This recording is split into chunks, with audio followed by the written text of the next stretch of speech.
Are you sick of buying a house the same old way? Do you want to know about an alternative that might make the process easier and more flexible? If that's the case, you've come to the right place.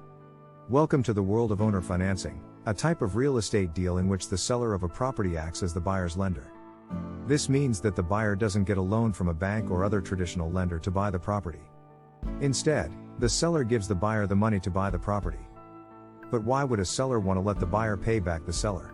There are several explanations. First of all, owner financing can be a way for a seller to sell a property that would be hard to sell any other way.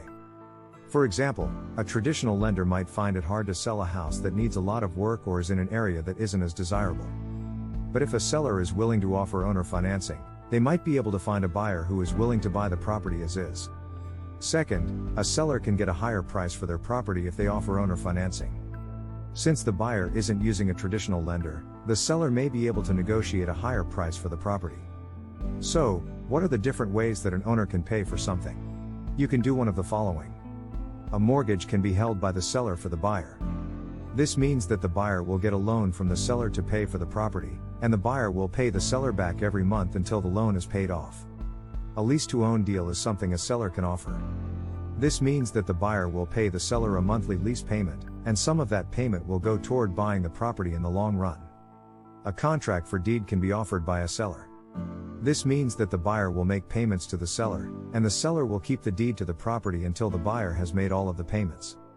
After all of the payments are made, the seller will give the buyer the deed. Now, let's give an example of how this works in the real world. Let's say you like the hit TV show Friends. Let's say that Monica and Chandler want to buy Ross's apartment, but they don't have enough money for a traditional mortgage. Ross decides to offer them owner financing by taking out a mortgage for them. Monica and Chandler agree, and until the loan is paid off, they give Ross money every month. Or, let's say Joey and Rachel want to buy Phoebe's apartment but can't afford a traditional mortgage. Phoebe decides to offer Joey and Rachel a lease-to-own deal.